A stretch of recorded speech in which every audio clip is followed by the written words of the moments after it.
المرة دي في مساحة عند أحمد سمير، يقف على كورته حلو، وادي العرضية حلوة، فين الرأسية؟ يا سلام، جول جول جول جول جول جول السيد. وصلنا للعرضيات، بنحقق الخطورة وبنوصل للحارس حمزة موندي، وادي الكورة العرضية جده يجري المرة دي في الجانب الشمال، وادي الكورة، وادي الجول الجول الجول الجول الجول. راحت منتخبنا، ولكن التحرك حلو. احمد عيد لجده والواحد من خدمة الكل، وادي العرضية وادي اللمسة وجول جول جول.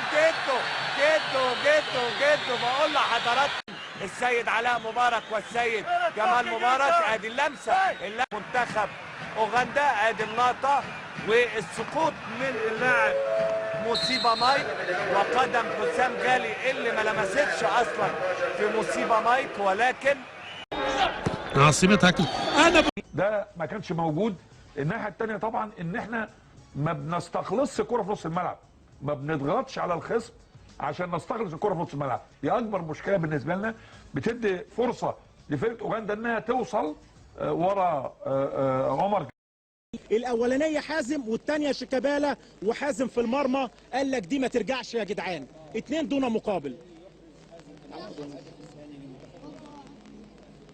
2 لمنتخب مصر. ادي شيكابالا بكعبه، ودي بقى المهاره اللي بنقول عليها الابتكار الفني اللي تعمل الفوارق مع اللعيبه ومع الاداء الجماعي. يا دوبك اتحرك حازم امام بالسرعات، شيكابالا بالمهاره والابتكار الشخصي قدر يوصله جونين لمنتخبنا على منتخب اوغندا. ترجع الكره لورا. كل اهداف اللقاء ويصحصح كل اللي معانا هنا بعد مرور 29 دقيقه او في الدقيقه ال30. بص شوف اهي رايحه في مكان يعني بنجامين، انما الرفعه عاملها حلوه قوي قوي قوي حازم امام، وساقط لها جميل. مره ثانيه حسني بيعدل الكره تمام زي الشوط الاول. يعني ادي الكره اهي، حسني بيلعب الكره يديها لحازم. بص بقى الانطلاق والتحرك والترقيصه وهو في حركه، ويلعب العرضيه على طول يدخل معاها الكوره عبد الشافي ويسجل الهدف. يعني وادي اهو محمد، ادي اهو سمير دخل ويلعب ويحطها يركنها في الزاويه البعيده لبراين، ما يقدرش يعمل لها حاجه. جسمه جميل جدا، لاعب مستقبله حلو في كره القدم. النجم الكبير خلص يا صلاح، لم على طول، وادي عبد الله يا حبيبي يا حبيبي يا عبد الله يا حبيبي يا عبد الله يا عبد الله يا عبد الله يا عبد الله.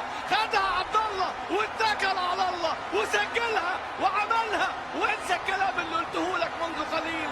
العبره بالخواتيم، ويختمها عبد الله السعيد. هي دي الكوره اللي احنا نرغب فيها. لا تسالني عن الاداء.